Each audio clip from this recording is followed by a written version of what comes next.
Sí, buenas tardes.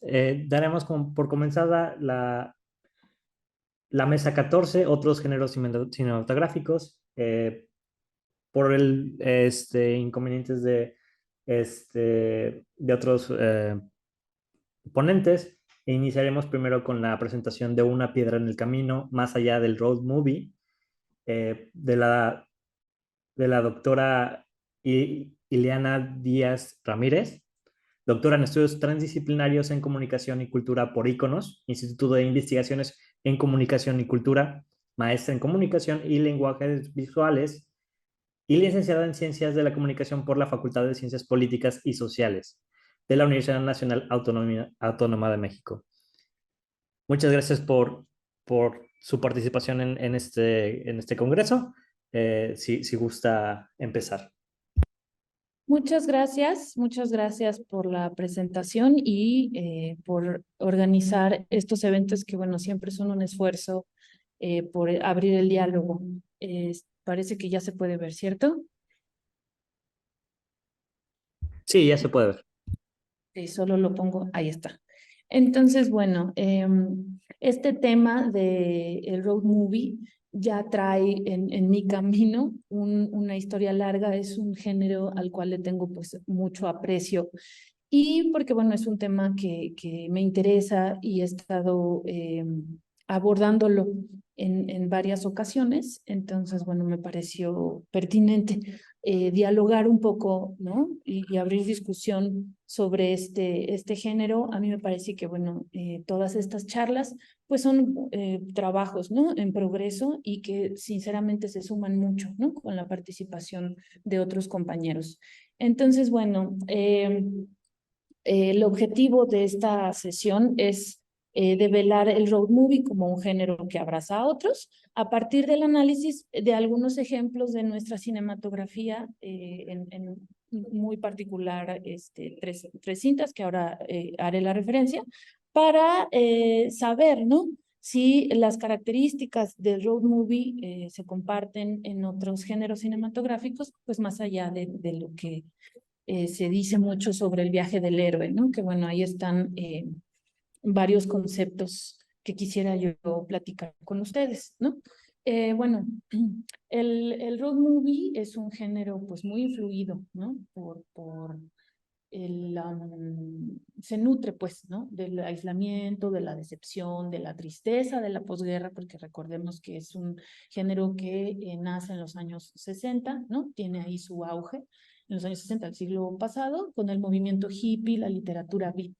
El género del road movie aleja pues la figura heroica del cowboy para dar paso a un vacío emocional del protagonista, porque bueno, se cambia el caballo por el automóvil, ¿no?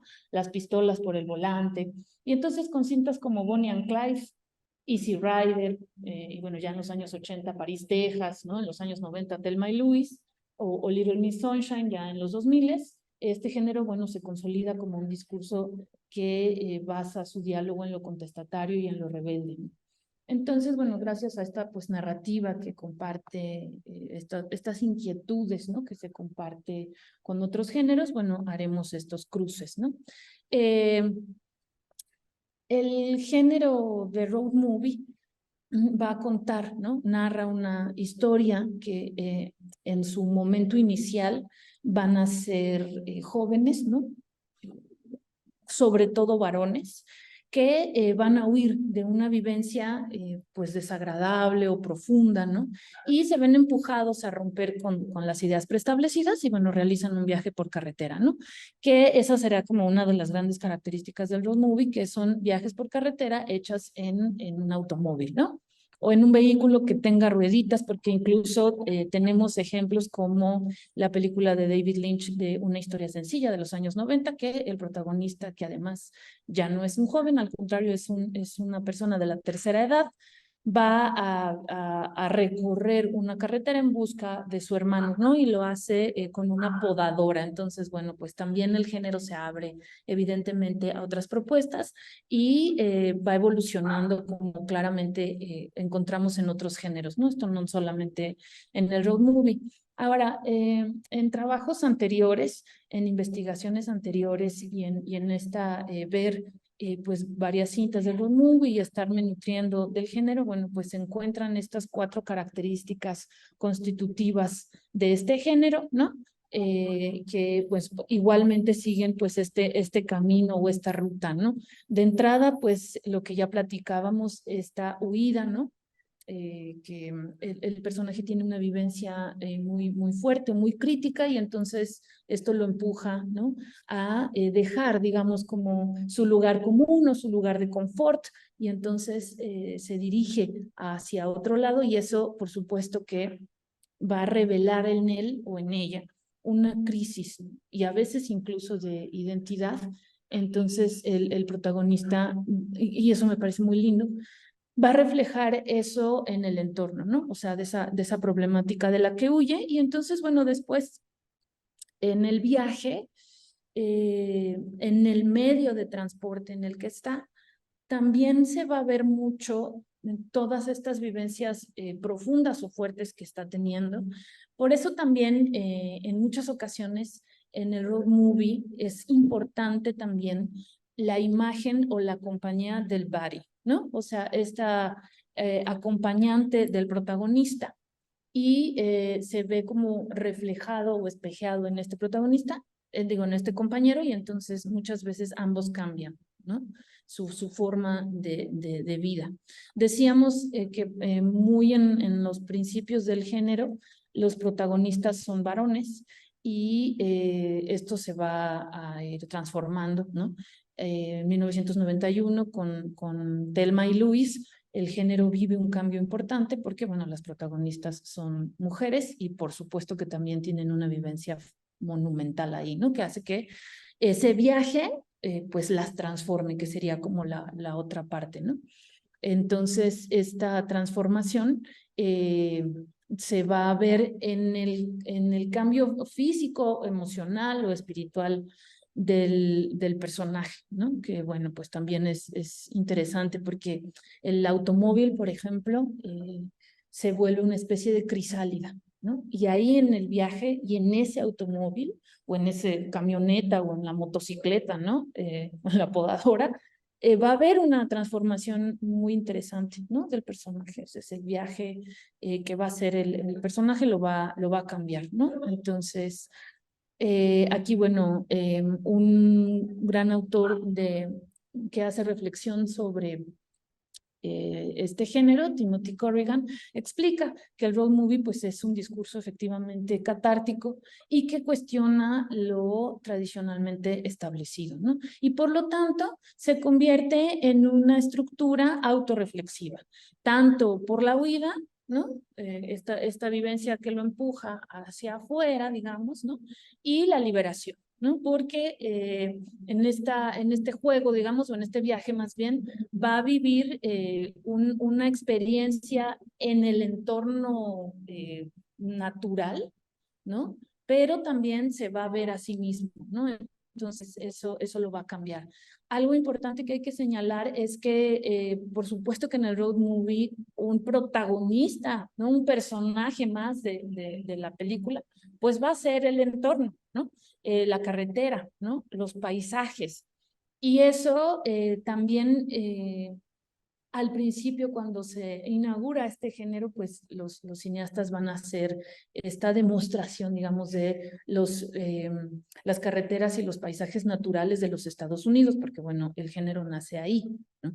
Ahora, estas características y estos viajes que se hacen y este género, pues por supuesto que es súper exportable, ¿no? O sea, no solamente en Estados Unidos vamos a ver este fenómeno, sino también lo vamos a ver en Europa, en América Latina, por supuesto, porque, bueno, hay carreteras, hay caminos en todos estos sitios, y claramente estos paisajes y esta naturaleza es digna de mostrarse, pues, en todos lados. Y este viaje que hace el personaje principal, que tiene que ver con autorreflexión y que tiene que ver con este viaje interno también, pues por supuesto que es un discurso que no solamente corresponde a un solo país, ¿no? O sea, es un discurso, por supuesto que universal, ¿no? Entonces, bueno, importante que en este género lo que sucede afuera también está sucediendo adentro, y en este viaje pues se tratan estos conflictos emotivos, pues por supuesto que también universales, ¿no? Tengo acá 3 películas de road movie, ¿no? En nuestro país que van a contar esta travesía, ¿no? Una de ellas, las pongo por orden de aparición, va a ser Bajo California, El límite del tiempo, de Carlos Volado en 1998, que si recordamos es una cinta que habla de este viaje como súper espiritual y metafórico del personaje, que va a develar una pérdida, un dolor, y pues él se tiene que alejar de su núcleo, digamos, ¿no? De su lugar de origen, que es su casa, ¿no? Para descubrir, ¿no? Y peregrinar en otro lugar para poder encontrarse a sí mismo, porque bueno, el pretexto, digamos, es esta búsqueda con su identidad como persona, ¿no? Familiar, que un familiar ha fallecido, entonces él va a hacer esta comprensión, ¿no? De este familiar, y entonces conforme va viajando, ahora sí que como diríamos coloquialmente, le van cayendo los 20, ¿no? Y entonces pasa por estos 4 procesos que ya se señalaron, ¿no? Esta huida, el viaje, y la transformación, ¿no? Que por supuesto va a hacer del personaje una persona pues distinta, ¿no? Y entonces la naturaleza desértica va a jugar un papel fundamental, porque entonces vamos a comprender este desierto espiritual en el que está viviendo el protagonista, ¿no? Es una película sumamente reflexiva. Y bueno, una de las cintas que van a causar una sensación, además en la generación joven de ese momento, en la cual pues sí me incluyo, es Y tu mamá también, de Alfonso Cuarón en el 2001, ¿no? Que es igual, narra el viaje de 2 amigos, ¿no? Que pues quieren conocer pues una playa, ¿no? Y entonces se llevan a una mujer un poco mayor, y pues es la fantasía de estar, la fantasía erótica de estar con ella, ¿no? Entonces, esta también es una historia que sigue todo el canon y todos los rublos y las fases, pues, ¿no? Que veíamos del género, ¿no? Del road movie. Y entonces, bueno, lo que vamos a ver aquí, por supuesto, también es una transformación de los personajes, aunque a lo largo de la historia, la tonalidad, digamos, con la que se narra esta película será un poco más en el giro de la comedia, ¿no? Y de esta, pues, tono, ¿no? Del teenager, ¿no? De los chicos que quieren vivir otra cosa, que se están revelando, y que en ese viaje que al principio parece una broma, un cotorreo, nada más para salir de la rutina, pues los va a transformar inmensamente, ¿no? Las vivencias que viven en el automóvil.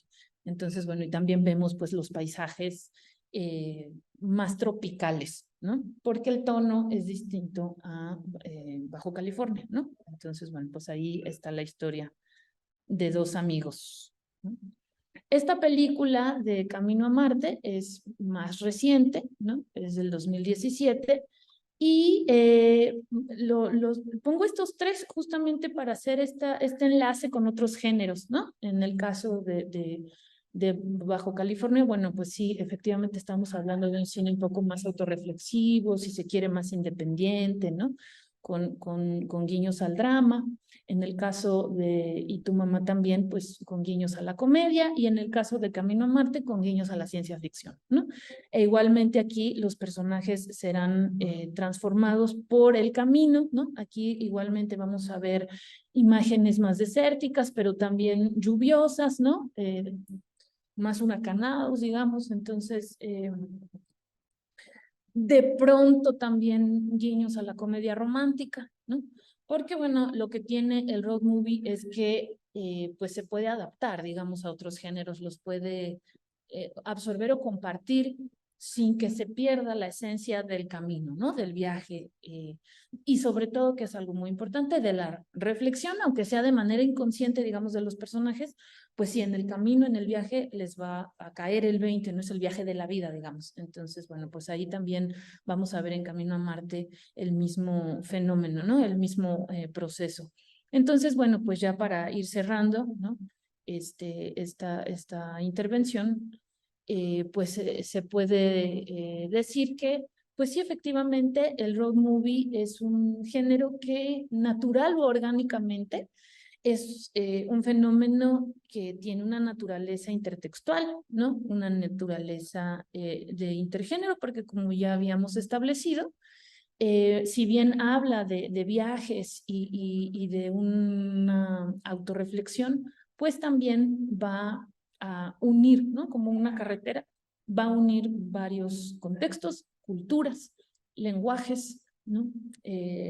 Y sobre todo inquietudes, ¿no? Porque efectivamente si vemos la evolución del género, bueno, pues si bien es cierto, empieza con la huida de los jóvenes rebeldes, pues ya en el siglo XXI y a partir además de esta exportación del género a otros países y también que comparte con otros géneros, pues bueno, podemos ver viajes pues incluso familiares como en Little Miss Sunshine, ¿no? En viajes entre niños y adultos mayores, como es el caso de Estación Central, del extraordinario Walter Salles, ¿no? O este viaje incluso de identidad y de descubrimiento entre madre, o bueno, padre, madre, hijo en Transamérica, ¿no? Que también es una historia pues muy linda que va a narrar este encuentro entre dos personas que no se conocen, ¿no? Pero que están unidas pues genéticamente, ¿no? Por cuestión de sangre. Entonces, sí son viajes, ¿no? Que van a narrar estas crisis de los individuos, ¿no? De los sujetos, y que por supuesto van a compartir con otros géneros, ¿no? Ya al final me gustaría mucho que se pudieran abrir estos caminos de diálogo, ¿no?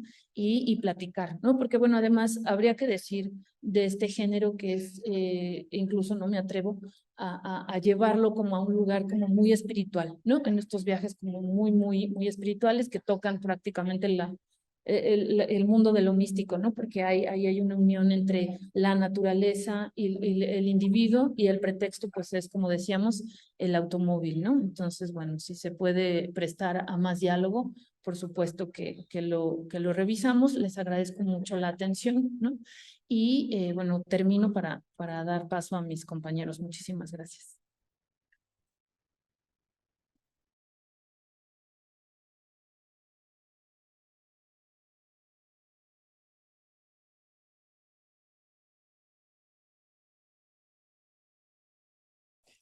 Muchas gracias, doctora Ileana. Seguiremos en la mesa 14, otros géneros cinematográficos, con la ponencia del drama rural como géneros en Asia Central, por el doctor Juan Manuel Díaz de la Torre, licenciado en Relaciones Internacionales por el ITEMSEM, maestro en Sociología por la Universidad Iberoamericana, doctor en Humanidades por la Universidad Anáhuac y estudiante del doctorado en Teoría y Análisis Cinematográficos en la UAM Xochimilco.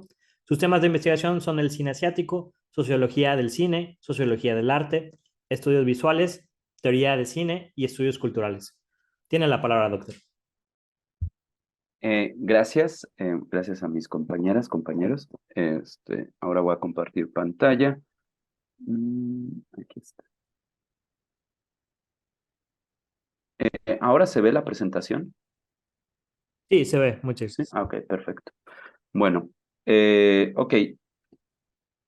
El drama rural como género en Asia Central, es parte de mi tesis de investigación, mi tesis doctoral en la UAM Xochimilco, donde pues estoy intentando analizar, o bueno, estoy analizando tres tipos de cines, el cine de Japón, el cine coreano y el cine de Asia Central, específicamente tres géneros: el drama rural,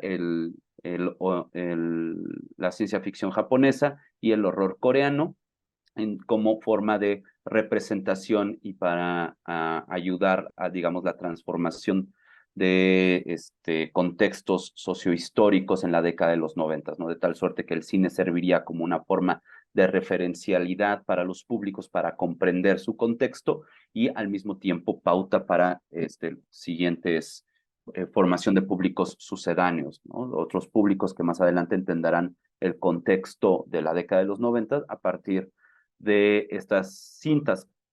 Sin embargo, para hablar en esta ponencia, pues no me voy a ceñir exclusivamente a la década de los 90, sino voy a hablar de lo que yo llamo el drama rural como género más ampliamente, que empezará más o menos en la independencia de las 5 naciones de Asia Central, 1991, estamos hablando Kazajstán, Uzbekistán, Tayikistán, Kirguistán y Turkmenistán, hasta ahora, ¿no? La formación, digamos que el primer cine independiente de estas 5 naciones se va a empezar a conformar alrededor de los 90 y ya va a alcanzar su maduración, bueno, en épocas actuales, ¿no? Entonces, ¿desde dónde venimos? La idea, cuando estas 5 naciones se independizan de la Unión Soviética, pues hay un trabajo, no nada más en el cine, sino en la literatura, ¿cómo se llama? En el arte, en la plástica, etcétera,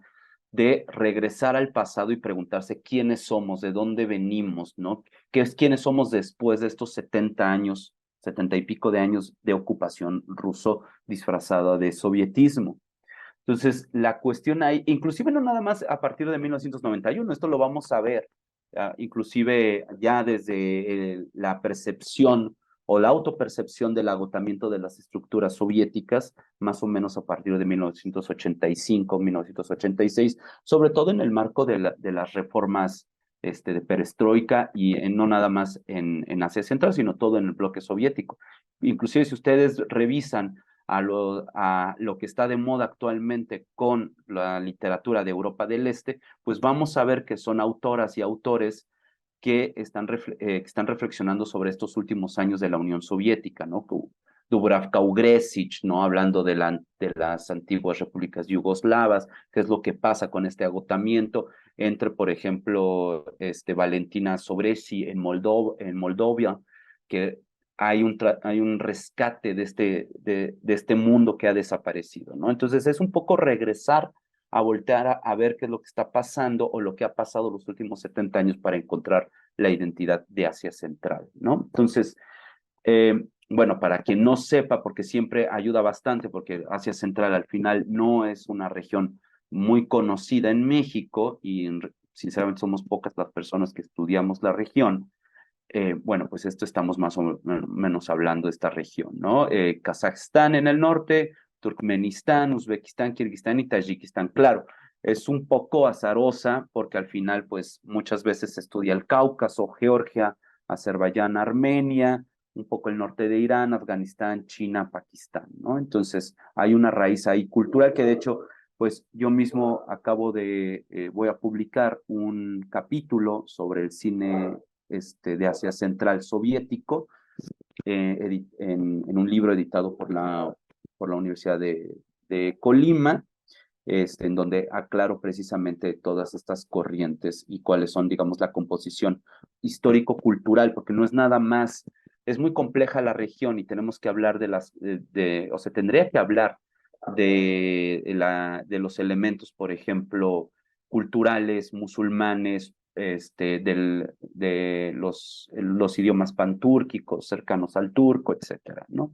Pero bueno, regresando un poco al punto, parto de la teoría de Linda Williams sobre los géneros como laboratorios ideológicos donde los pueblos, las sociedades se piensan a sí mismos. Entonces, en este sentido, el género no sería únicamente un reflejo de las condiciones histórico-materiales de un pueblo, sino es efectivamente en donde simbólicamente se están dirimiendo la forma en que el pueblo se entiende a sí mismo, ¿no? Entonces, se vuelve una condición material, esta reflexión se vuelve una condición material, ¿en qué sentido? En que genera pautas para crear cine. Y estas cintas se vuelven a sí mismo las nuevas pautas para nuevos cineastas, para nuevos públicos, para entenderse a sí mismos, ¿no? Entonces, Por ejemplo, en el caso de Asia Central, pues los públicos ya no se pueden entender como considerado clásico. El camino, The Road, La Route, de Darjan Mirbayev, que si bien no es una película como tal comercial, evidentemente, pues sí es una pauta para otros cineastas para pensar, no nada más a Kazajstán, a la nación en sí misma, sino al cine kazajo, ¿no? Entonces, la cuestión aquí es observar la forma en que el cine interpreta las transformaciones productivas en términos de producciones materiales y visuales de las sociedades asiáticas en las 3 regiones que he mencionado. Y entonces vemos aquí pues el movimiento dialéctico, ¿no? El cine interpreta las transformaciones que están experimentando, en este caso la disolución de la Unión Soviética y la entrada a las economías de mercado, y crea un bien material que a la postre, este bien material se vuelve una condición histórico-material que guiará a estas nuevas transformaciones, ¿no? Los públicos que hacen estas transformaciones histórico-sociales, pues están guiadas, entre otras cosas, pues las cintas, el acervo cultural que tienen, a lo cual disponen, ¿no? Bueno, entonces, lo que estoy proponiendo aquí es que el drama rural fue el género que le permitió al directores como Marat Sarulu, de Kirguistán, y Akhtar Narim Kubat, también de Kirguistán, ambos miembros de la nueva ola del cine kirguizo, más o menos finales de los 80s, principios de los 90s, a Dareshano Mirbayev, en el caso kazajo, o a Saudat Ismailova, la directora uzbeka, y Emir Bargasin, de también Kazajstán. Bueno, interpretar y crear formas de ver su mundo y preguntarse qué es, de dónde venimos, qué es lo que verdaderamente de Asia Central. Hacer una advertencia, porque mientras Marat Sarulu, Akhtar Narim Kubat y Dareshano Mirbayev proponen, o bueno, fuertemente empiezan a hacer cine en los 90s, Saudat Ismailova y Emir Bargasin van a ser de una generación más tardía, y ellos son directores mucho más jóvenes que, pues, por ejemplo, la primera película que vamos a hablar de Ismailova, pues va a ser alrededor de entre 2007, bueno, entre 2004 y 2008, y Bargasin de River, la película de la que vamos a hablar en un momento, pues es de hace un par de años, ¿no? Cuando estos directores se preguntan de dónde viene, también se están preguntando de dónde viene la imagen, si es que cabe mencionar la imagen kazaja o la imagen uzbeca, y así sucesivamente. De esta forma, el género se entiende como una forma sensible que aborda patrones culturales, políticos, sociales y económicos, con capacidad ya sea de trastocarlos o de solidificarlos. No hay una estandarización desde una puesta en escena de qué es lo que se debe esperar en ciertas interacciones o en ciertas nociones o expectativas del mundo, ¿no? Por ejemplo, esta es la primer cinta de Ismailova, un documental sobre el cine, sobre el mar Aral, que se fue desecando durante la ocupación soviética por darle riego. Entonces fueron desviando los ríos y poco a poco se fue desecando, a tal suerte que prácticamente el mar Aral actualmente está seco y es un desierto, ¿no? Más o menos del territorio original que ocupaba el mar Aral, pues quedará alrededor de un menos del 10%, ¿no? Alrededor del 7-8% es lo que queda con agua. Bueno, entonces tomando como ejemplo lo que menciona Williams con 2 géneros, el western en Estados Unidos y el melodrama en Latinoamérica, ella dice, bueno, ¿qué pasó con el western en Estados Unidos durante los 40s hasta los 60s? Estados Unidos se pensó, como sociedad pensó su origen a partir del western, y en Latinoamérica pasó algo similar, pero con el melodrama, ¿no? Dice Williams, no, los latinoamericanos se piensan desde las imágenes construidas en el formato del melodrama, ¿no? Entonces, ahora la cuestión aquí es que después de 70 años, 70 y pico de años de dominación soviética y de construirse a sí mismos desde los parámetros de observación, desde los protocolos de visualidad de la Unión Soviética, desaparecen, y entonces en los 90s vamos a ver que esta región Asia Central se tiene que construir de manera autónoma. Claro, no pueden olvidar la herencia del cine soviético, ahorita voy a hablar un poquito de esto, pero al mismo tiempo tienen que construir unos nuevos parámetros. De hecho, es curioso que la televisión mexicana y el cine mexicano es muy importante en esta región porque lo que sustituyó a la audiovisualidad soviética fue Televisa.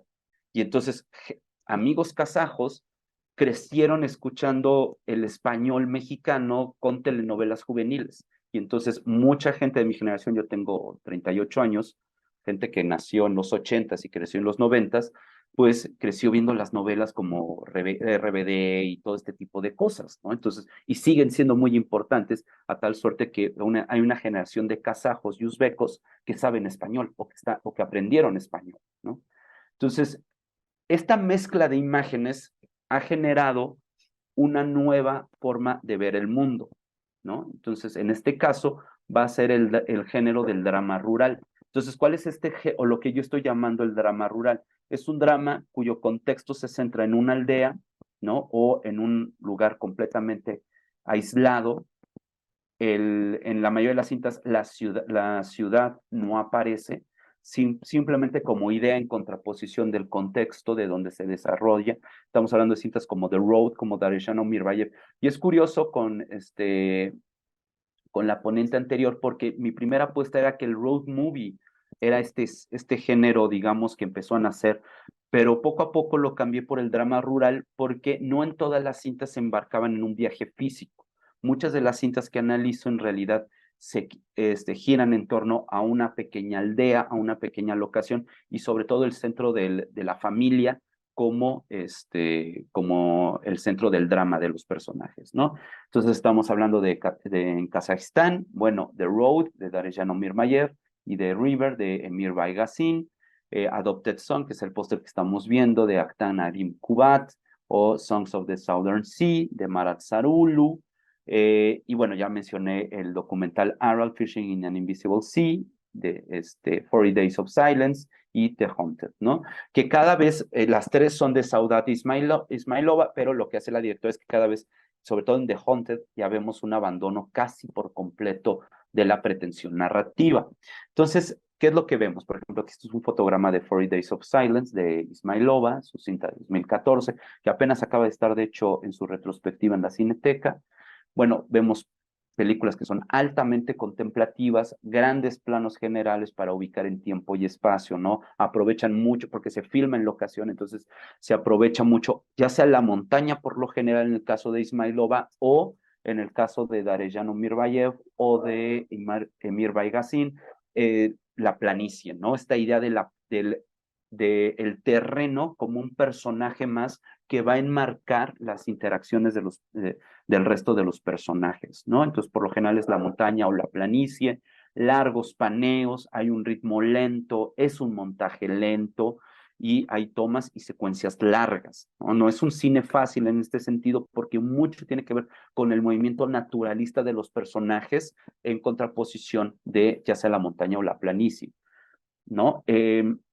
Entonces tenemos por lo general, la estructura es la siguiente, una familia en aislamiento es un status quo, una familia que se encuentra vinculada con los valores tradicionales por lo general de la ocupación soviética, algo rompe el status quo, tiende a ser un agente externo y un familiar muchas veces, en el caso de River, un primo de la ciudad llega, un primo occidentalizado que rompe las relaciones o el status quo de la familia en aislamiento, ¿no?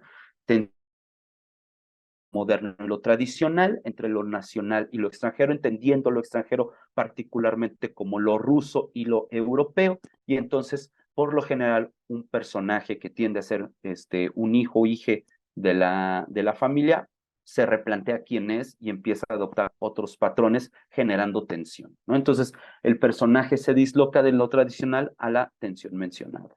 Entonces, aquí estoy hablando que, pues bueno, este drama es una hibridación del género. ¿Por qué? Porque en el caso, por ejemplo, de Ismailova, el drama rural prácticamente ya en The Haunted de 2017 abandona cualquier pretensión narrativa y se vuelve algo más cercano al cine ensayo. Entonces, estamos aquí viendo tres aristas: el arte ensayo, el cine de arte ensayo, el cine de arte y el otro que puede ser cualquier cosa como el road movie o el documental o el drama histórico. Entonces, en este sentido, tomo la noción de Bordwell, quien llama el cine de arte como un modo de práctica cinematográfica, o sea, un género distinto al cine comercial con su propio ritmo, con su propia pretensión de realismo y, y la noción de expresividad autorial, ¿no? Hay un sello del autor. Entonces, aquí estamos viendo en este género que se pretende, o que cada cinta tiene un sello que le podríamos llamar el cine estilo, el estilo autoral que guía la puesta en escena. Al mismo tiempo, vemos en mayor o menor medida que hay un abandono de la narratividad y hacer el pensamiento o hacer filosofía con la imagen, ¿no? Esta idea del cine de ensayo o inclusive lo que se mencionaba ayer o antier, perdón, en la mesa del cine de ensayo como no género, pero bueno, yo lo estoy tomando en este sentido como un género, que las imágenes generan pensamientos, no tanto vinculándose con la narrativa o no necesariamente expresando una narrativa. Y entonces estas convenciones genealógicas se engarzarán con una tercera parte que ya será la pretensión del road movie, como en el caso de Road, o el documental, etc. Aquí estamos viendo un fotograma de Rough River Placid Sea, de Amarat Starulu, que de hecho acaba de fallecer el director. Entonces, el drama del pequeño núcleo por medio de la construcción metafórica de esta, se presenta por medio de la construcción metafórica de las imágenes principalmente y del montaje. En este sentido, no es la imagen en sí la que se construye como algo extraordinario, como en el cine, por ejemplo, fantástico, o en el cine comercial, pensando en el cine de superhéroes en la mesa anterior, ¿no? Que la imagen en sí misma muestra algo fantástico, sino que es la yuxtaposición de las imágenes la que genera ese fondo simbólico. Lo que un plano puede ser considerado como realista, yuxtaponiéndolo con otro plano, genera, aquí el tomo de la noción de Jun Fujita Hirose, el cine capital. La plusvalía de la imagen no nace de la imagen en sí misma, sino su relación con otras imágenes, y entonces en este dinamismo se crea el fondo simbólico. La familia de River, por ejemplo, en el caso de Emir Baigazin, o las mujeres que retrata Ismailova en 40 Days of Silence, se convierten en todas las familias o en todas las mujeres uzbecas por el manejo del ritmo en el montaje, ¿no? Entonces, al poner, por ejemplo, en 40 Days of Silence, una mujer llega a la casa del abuelo y la casa familiar y jura hacer un voto de 40 días de silencio. ¿Por qué? Porque una forma de resolver los pecados que ha cometido. Nadie sabe qué pecado ha cometido, pero comete esto. Y se va vinculando con otras mujeres en todo esto en el contexto de las montañas, en una aldea alejada, en las montañas uzbecas. Entonces, por medio del montaje, que esto puede ocurrir en cualquier aldea de Uzbekistán o del mundo, pues nos damos cuenta que hay un drama humano de fondo. No es nada más que se está dirimiendo algo privado, sino se está dirimiendo algo esencialmente humano que tiene que ver con la dignidad de la mujer.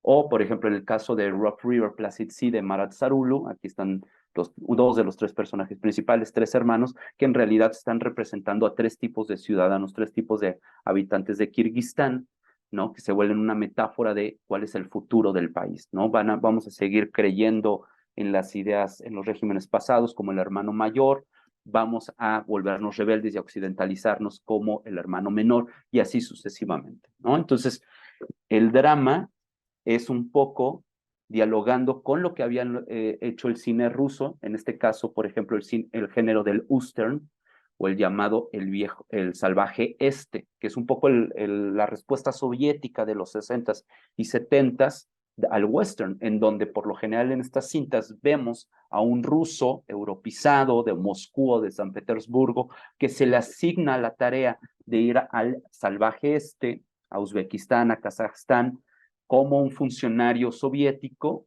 para tratar de civilizar a los salvajes musulmanes, ¿no? Entonces, y vaya, normalmente siguen la misma pauta, ¿no?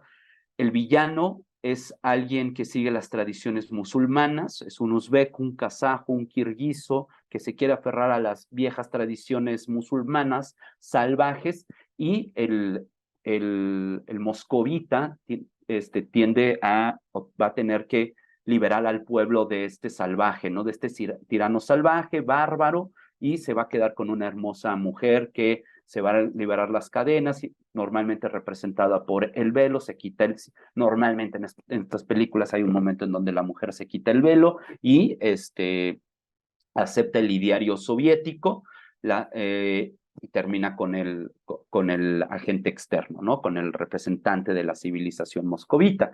Y entonces, en este caso, pues el mejor ejemplo sería White Son of the Desert, que hasta la fecha sigue siendo una de las cintas consideradas de las más altas en el cine soviético, la que hasta la fecha ha sido de las que más ha recaudado en el cine ruso.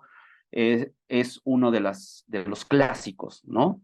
Lo que podría ser, por ejemplo, A Fistful of Dollars en Estados Unidos, bueno, pues tenemos aquí esta épica de A White Son of the Desert. Entonces está en diálogo directo este cine con esta herencia, porque al final, ¿qué es lo que pasa con el cine, o bueno, con cualquier cine generado en un contexto de dominación? Pues que al final tiene que este nuevo cine enfrentarse a los viejos protocolos de dominación por medio de los cuales los públicos y los propios cineastas se han entendido, ¿no? No sé si tenga tiempo todavía para presentar el tráiler de una cinta, si no, pues paso directamente a las conclusiones. Sí, todavía tiene tiempo, doctor. Ok, perfecto. Entonces, bueno, vamos a ver es el tráiler de 40 Days Silence de 2014. وقتی که گفتند تو شوهر من میشوی، معنی زنی کسی بودن رو نمیدونستم.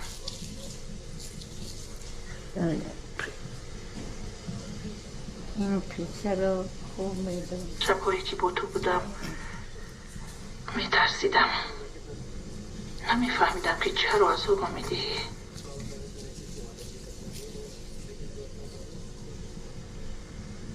روزانه با دو گناهایم بازی میکردم و خیلی خرسند میشدم. سال 1942 تو را به جنگ بردند و تو رفتی، دیگر برنگشتی.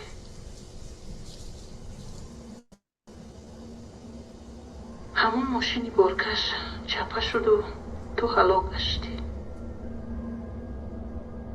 حامله دار بودم، ولی می دویدم و بازی می کردم.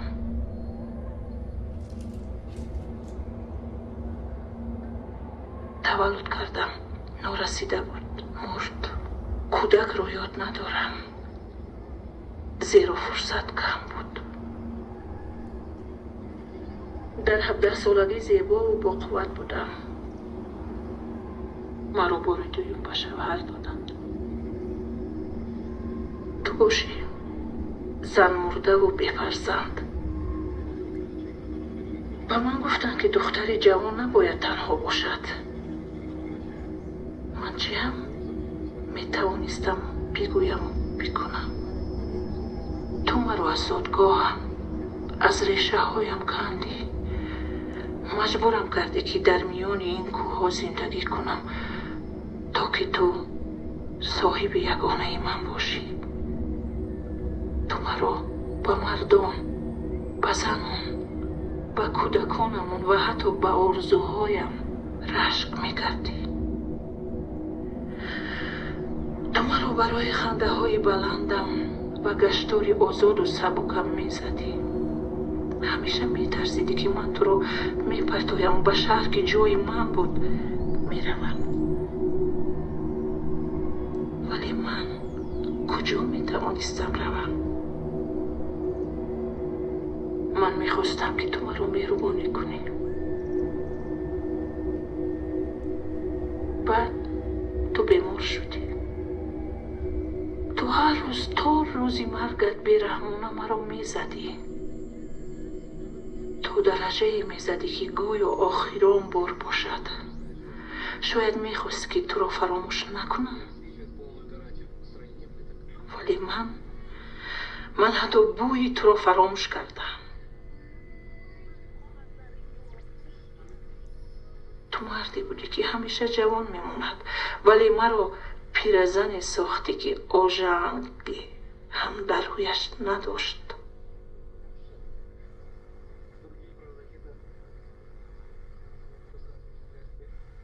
ببخش مرا که نمیتوانم ببخشمت.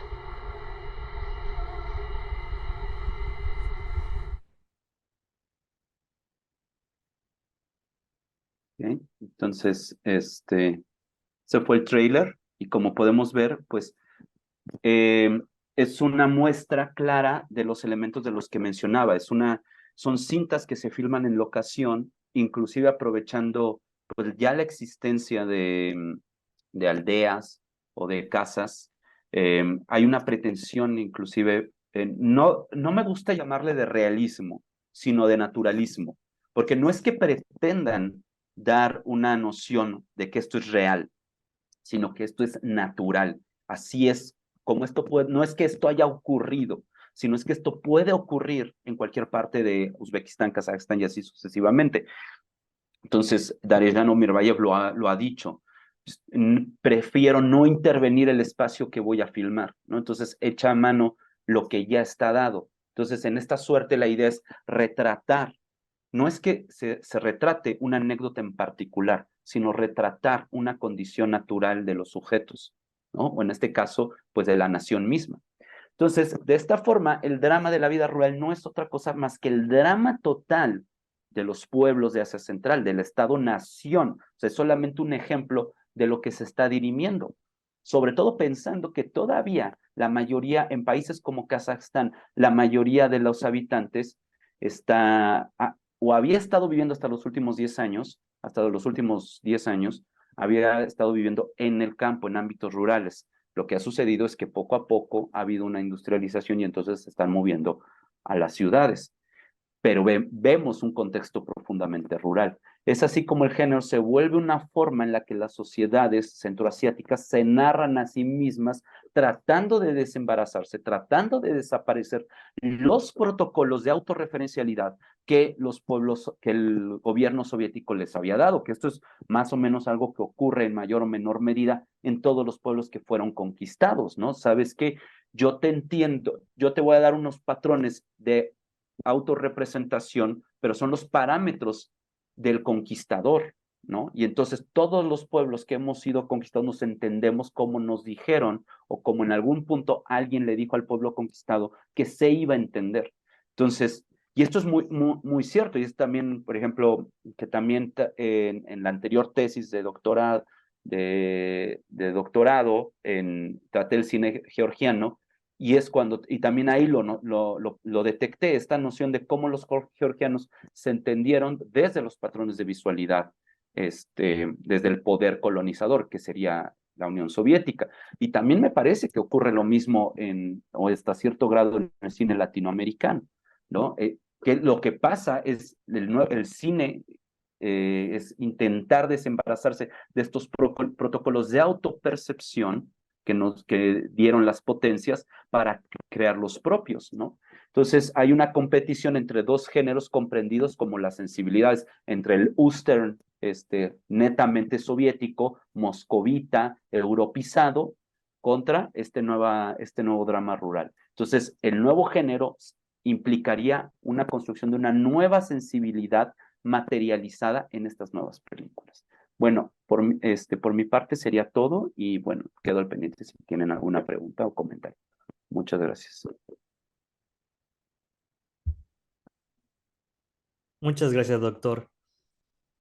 Seguiremos con la última presentación de esta mesa, otros géneros cinematográficos, con la ponencia de Screen Life, narrativas a través de las multipantallas en Searching.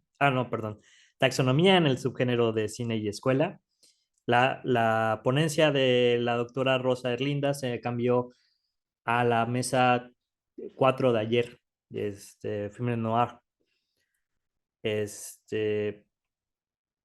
Ahora, esta es la presentación de la doctora Eliana Novoa Ramírez, taxonomía en el subgénero de cine y escuela.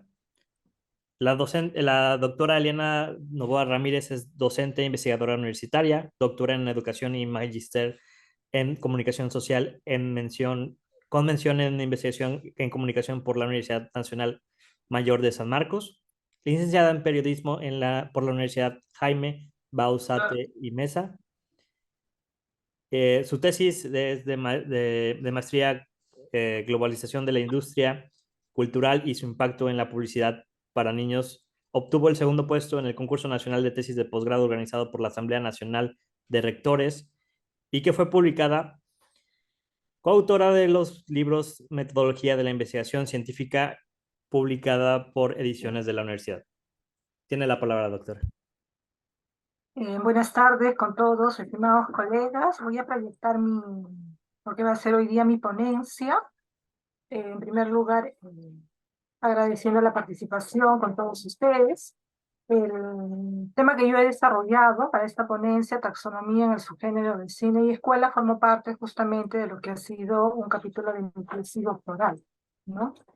Y dentro de ello, en la introducción, lo que señalo es que con el paso del tiempo, el número de géneros y subgéneros cinematográficos se han incrementado y diversificado conforme se fue complejizando la sociedad, innovando los equipos tecnológicos, perfeccionando el lenguaje también cinematográfico y desarrollando el arte de producir cine. En esta ponencia proponemos integrar el género drama, el subgénero que es la escuela en el cine, ¿no? La representación de la escuela como elemento protagónico en las producciones cinematográficas. En los estudios sobre géneros y subgéneros se menciona esta vasta producción de películas cuyas narrativas versan sobre la educación y sus 6 componentes: alumnos, profesores, padres de familias, autoridad de escuela, Estado y sociedad.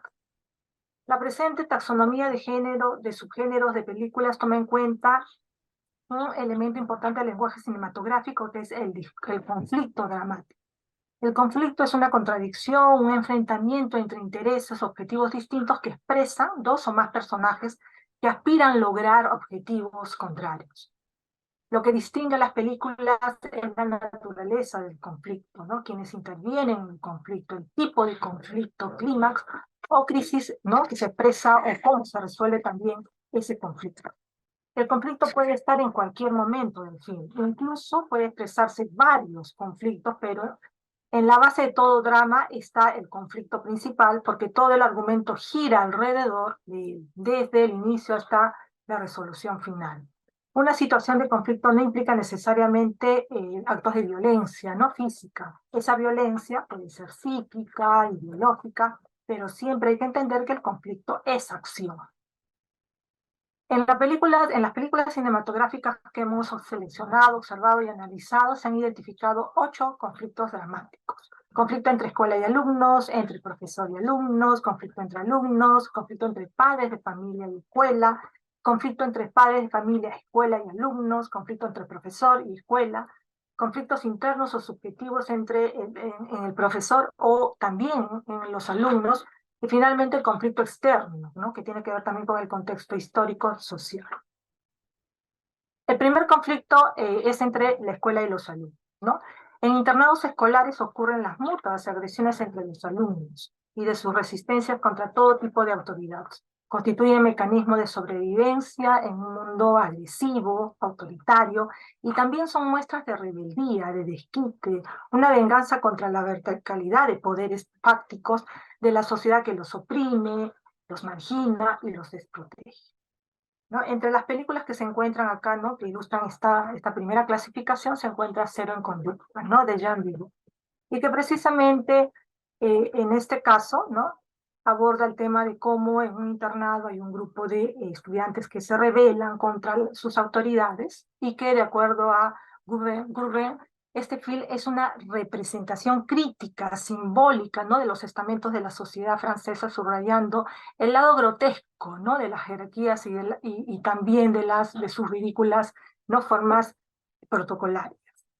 Otra de las películas que he destacado acá es La ciudad de los perros, ¿no? De Francisco Lombardi, el peruano Francisco Lombardi, de la novela de Mario Vargas Llosa, en la cual también se desarrolla, ¿no? En este caso, en un colegio militar, ¿no? Donde precisamente hay un estudiante que roba un examen, lo expulsan, pero a la vez también al delator lo asesinan, y el colegio quiere encubrir ante la opinión, la sociedad, que se trató de un accidente, ¿no? Cuando realmente no fue así. Ese es el conflicto en eso también. Un segundo conflicto que encontramos es justamente entre el profesor y los alumnos, ¿no? En estas películas donde el protagonista es el profesor, casi siempre nos muestran la complejidad del desempeño laboral del docente, quien no solo tiene que transmitir el tema de una lección, sino también, ¿no? Trata de transmitir valores, actitudes, forma de comportamiento, conducta, principios, orientarlos a mejorar, ¿no? En la sociedad. Este tipo de películas casi siempre, ¿no? El profesor es nuevo o es sustituto, que se incorpora a una escuela en donde hay alumnos rebeldes, ¿no? Disciplinados, marginados también, ¿no? Se burlan, agreden al profesor, pero al final en el conflicto termina cuando tanto profesor y alumno terminan reconociendo, ¿no? Mutuamente sus nobles sentimientos, ¿no? Aquí encontramos al maestro con cariño, protagonizada por Sidney Poitier, ¿no? Donde precisamente es un profesor que va hacia ¿no? Una zona marginal, donde recibe estudiantes de todo tipo, ¿no? Con problemas de diferentes descendencias, ¿no? Y en donde, pues, su propósito con las medidas innovadoras de educación trata de mejorarlos, y eso es lo que consigue al final, ¿no? La película termina con una canción que permite reconocer al maestro, pues, con cariño, ¿no? Y dentro de ello hay una relación también cordial y afectiva entre ellos. Lo mismo sucede, casos similares con la película Mentes Peligrosas, ¿no? Protagonizada por Michelle Pfeiffer, y en donde también se establece cómo una profesora va a trabajar a esas zonas marginales con chicos con también problemas, ¿no? Diversos problemas sociales, ¿no? De familias monoparentales, ¿no? Y en donde ella, una ventaja que tiene es que es una persona del ejército, ¿no? Que domina el karate. Entonces, ese método, eso lo introduce y lo utiliza como una estrategia también para atraer a los estudiantes y para encaminarlos, ¿no? Dentro de lo que es la vida y su formación, ¿no? Escolar. Juego de Honor también es otra película protagonizada por Samuel Jackson, que involucra como un entrenador de béisbol va también a disciplinar a un grupo de estudiantes, muchos de ellos involucrados incluso en la droga, para que realmente puedan no solamente jugar, sino también a partir de el juego, ¿no? Obtener lo que es más adelante una carrera profesional, ¿no? Porque de alguna manera eso se convertía para ellos en ese puente de progreso, de desarrollo, ¿no? La clase o Entre los muros es una película francesa en la cual también desarrolla el tema de las familias inmigrantes. Si bien es cierto, no es una película en sí, sino tiene una característica que se asemeja a una película documental, la película realmente refleja también, ¿no? Las condiciones en las cuales pues viven, ¿no? Las personas con estas características. Tercera clasificación, conflicto entre los alumnos, ¿no? El ingreso de un niño, ¿no?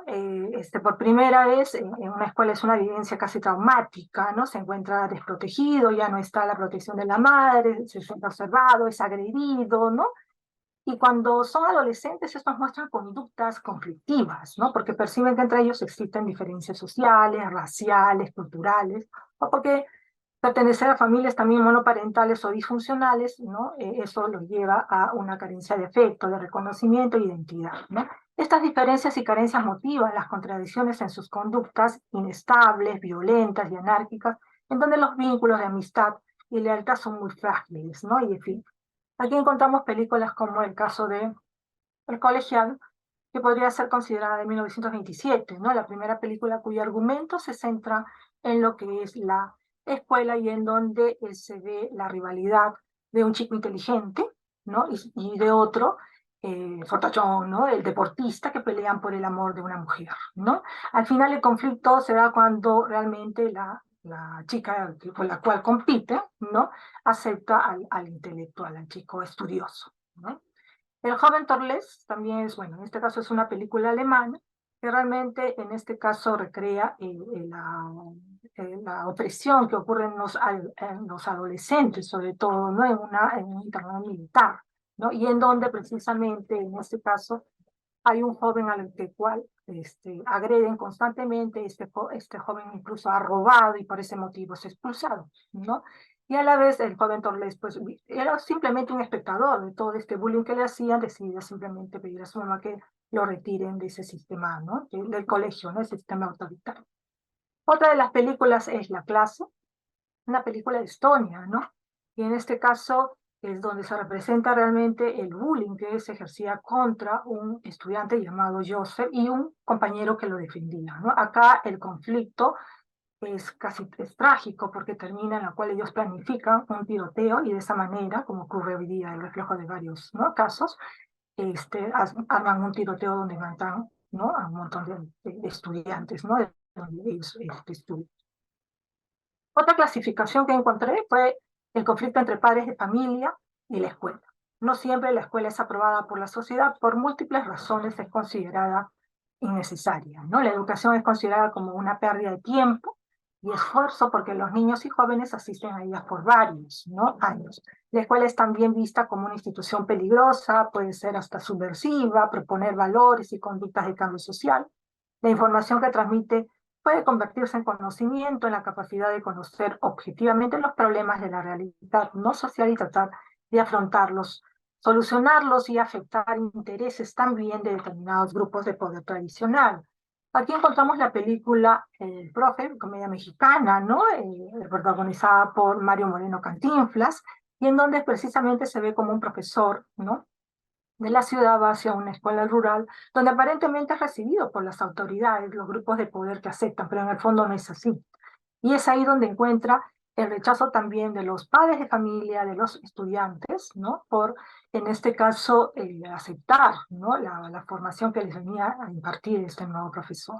El conflicto realmente también termina acá de una manera, digámoslo así, positiva, porque aceptan después, ¿no?, la incorporación del docente y la importancia que tiene el docente conjuntamente con esta protagonista Marga López, que no quería dejar pasar, que también es la parte mediadora entre la sociedad y el profesor, ¿no? Padre Padrone es una película que realmente refleja cómo es innecesario para ese señor conseguir que el hijo pierda tanto tiempo estando en un colegio, ¿no? Y es así que en una escena se le ve cómo, ¿no?, ingresa de una manera violenta al colegio y lo retira.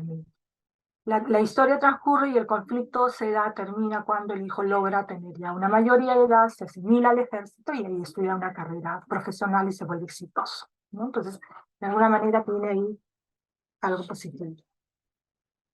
Conflicto entre escuela y los padres y los alumnos, ¿no? No siempre son armónicas las relaciones entre la familia, la escuela y los alumnos. Muchas familias esperan que la escuela eduque, ¿no?, o corrija a sus hijos, y de igual manera los profesores esperan tener alumnos correctamente criados y educados. Asimismo, los conflictos familiares casi siempre se impregnan en la conducta y valores de los alumnos. Acá tenemos 400 golpes, también es una película francesa dirigida por François Truffaut, en la cual, ¿no?, realmente, en este caso la película te lleva a precisamente al comportamiento también rebelde de los estudiantes, ¿no?, al intentar robar, por ejemplo, en este caso, el protagonista, una máquina de escribir, porque él quería ser escritor y le roba la máquina de escribir a su padrastro. Lo que hace fue realmente denunciarlo y reclutarlo en un reformatorio, ¿no? Es una crítica realmente al sistema educativo opresor, dictatorial, ¿no?, tiránico que existe. El Club de los Cínicos, ¿no? Esta es una película así estadounidense donde el conflicto principal se expresa entre la escuela represiva y los indisciplinados alumnos, ¿no?, que son castigados un domingo, y en donde el castigo consistía en que ellos debían decir por qué son de maneras negativas, ¿no? Y la película finaliza cuando ellos no escriben nada negativo de ellos, sino ya habiendo compartido sus experiencias durante las 9 horas que estuvieron, hacen un reclamo al profesor de por qué, al director de por qué son etiquetados como malas personas. Otra de las películas que tenemos es Matilda, dirigida y también protagonizada por Danny DeVito. En esta película fantasiosa, Matilda es una niña con poderes que realmente estudia en una escuela cuya directora es una mujer tiránica, malvada, perversa, pero también tiene su rol opuesto, que es la profesora Dulce, que realmente lleva a que la directora salga, ¿no?, y ella se quede y adopta a Matilda. Estrellas en la Tierra, ¿no? Y en este caso también, todavía, perdón, estoy con tiempo, ¿no? Estrellas en la Tierra o Estrellas en el Cielo, ¿no? También tenemos, es una película, ¿no?, india, donde se expresa como un niño que creía que tenía problemas, ¿no?, conductuales, no se debía a eso porque no aprendía, es que tenía un problema de dislexia. El profesor que le enseña descubre que es de arte, porque muchas veces se liga en las películas con profesores de arte, es el que realmente logra corregir, digamos, entre comillas, ese problema que tenía, ¿no?, ya propiamente él, y hace que él gane un premio, ¿no?, de dibujo. Entonces eso también termina de una manera positiva. La sexta clasificación que encontramos es el conflicto entre el profesor y la escuela, ¿no? En esta película los centros educativos son generalmente internados, a donde llega un nuevo profesor que colisiona con el conservadurismo y el tradicionalismo que se impone autoritariamente en la escuela, ¿no? El profesor quiere dejar su huella, su creatividad, innovar, ¿no?, dejar que los chicos también sean libres, ¿no?, de pensamiento, ¿no? El profesor es, por lo general, de un curso de humanística, literatura, pintura, música, ¿no? Y el conflicto se resuelve con el abandono de la escuela con el profesor, expulsado por los directivos, ¿no? Pero se va finalmente con un reconocimiento y valoración de los estudiantes.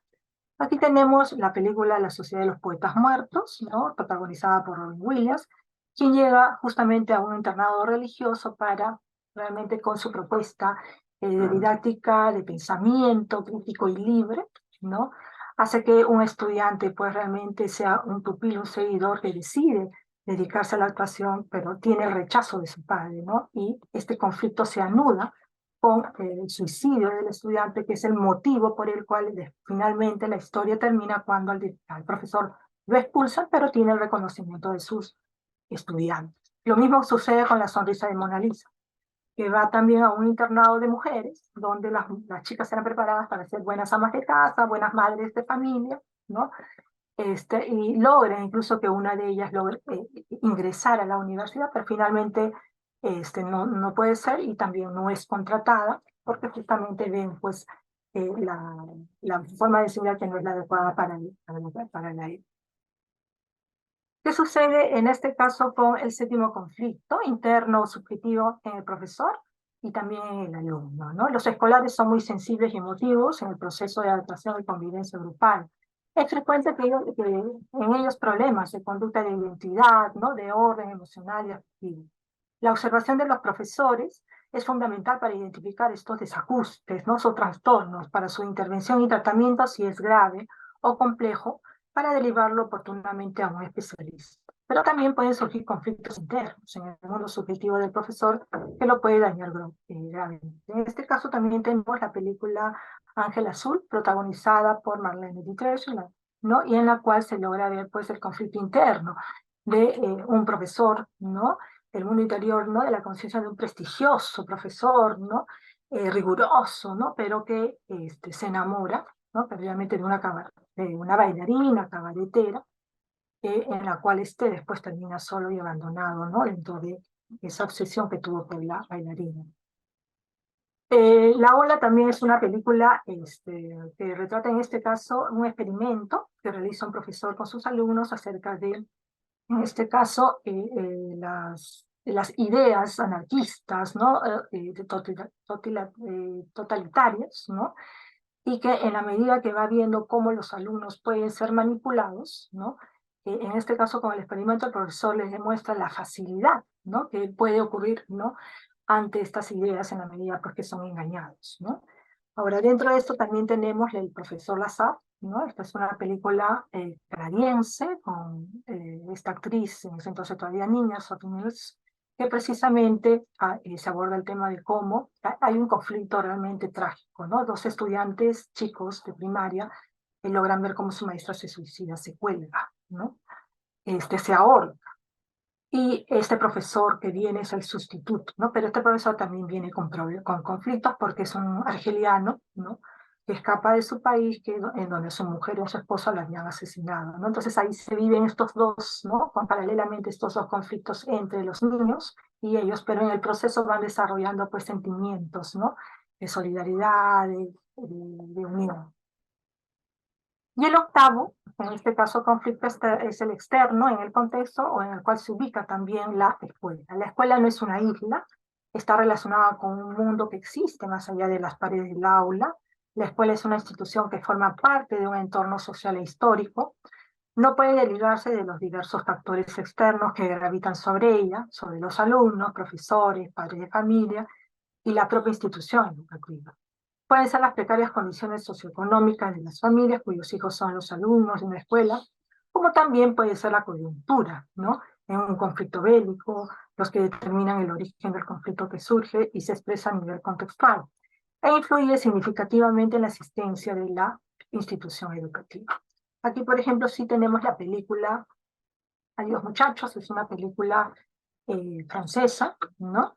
De Louis Malle, y que precisamente en este caso transcurre en un internado religioso, donde en pleno contexto pues, de la Segunda Guerra Mundial, en este internado religioso, el director acoge a un estudiante judío, ¿no? Claramente el conflicto termina cuando la Gestapo atrapa, ¿no? Descubre al niño judío y también lo encarcela al director del colegio, ¿no?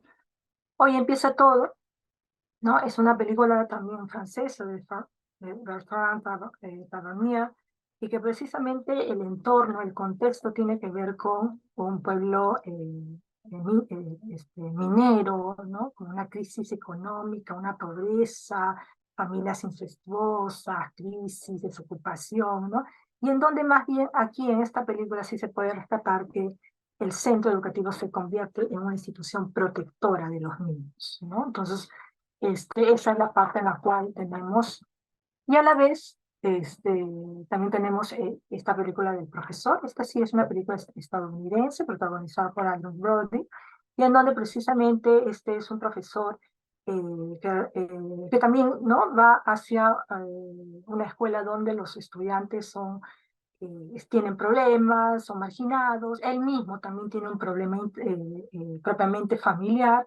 Es un contexto urbano en el cual la escuela y el domicilio, ¿no? Es precario, es corrupto, conoce incluso a una estudiante, porque gira en torno a eso también, como él quiere reformar a una estudiante prostituta, ¿no?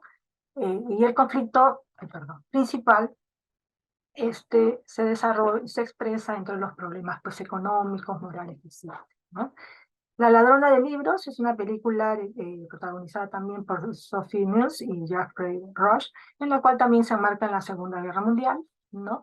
En donde ella pues se gustaba de la lectura, por eso que le decían la ladrona de libros, pero finalmente se ve cómo empiezan desde los colegios el adoctrinamiento de la lectura, solamente de lo que son los nazis, ¿no? Entonces culmina con lo que es la guerra, la ciudad, y la escuela vuelve a la normalidad, ¿no? Después de la Segunda Guerra Mundial.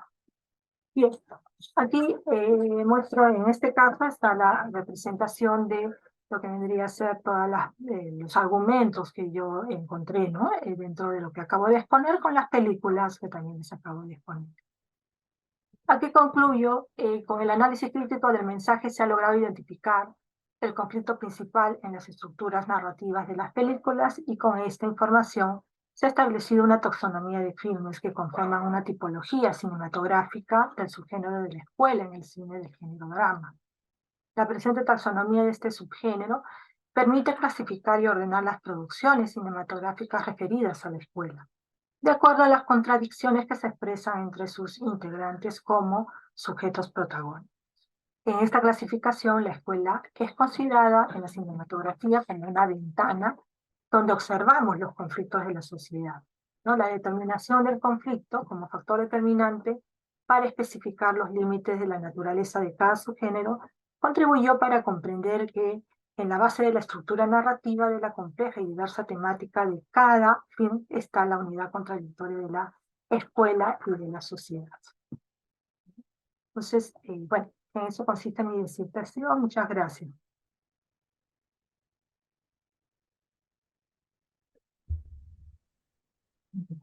Muchas gracias, doctora.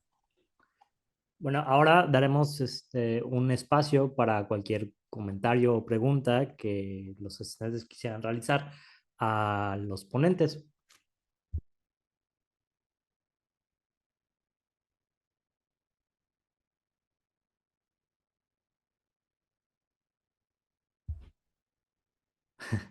Bueno, no veo que hayan ingresado ninguna en el chat, pero tengo un comentario a la doctora Iliana. Muy interesante su ponencia. De forma personal, el road movie siempre ha sido de mis géneros favoritos. Y quería preguntarle que si ha considerado el concepto del cronotopo, específicamente de Bakhtin, específicamente el cronotopo del camino dentro de las películas de road movie, ya que Bakhtin usa este concepto para hablar de espacio recorrido es igual a tiempo recorrido, ¿no? Y entonces, como es esperado con tiempo recorrido, traen cambios. Me preguntaba que si lo había considerado. Mira, es un término profundamente interesante y me parece que sí, incluso digno de una tesis, ¿no? No, en lo que yo he hecho, o sea, los recorridos que he estado haciendo yo de este género, no lo he considerado, pero me parece que es una línea, pues, muy interesante, porque además, pues, finalmente en el road movie sí van o sea, sí convergen, ¿no? Estos dos grandes conceptos en uno solo, como una especie de metáfora. Entonces, me parece que podría ser una línea súper interesante. No lo he considerado, pero me parece que puede ser algo muy lindo además. Muchas gracias. Bueno, como no veo manos levantadas de los asistentes, pero les pregunto a los ponentes que si quisieran comentar algo más que tal vez no, por cuestiones de tiempo, no pudieron explayarse dentro de sus ponencias.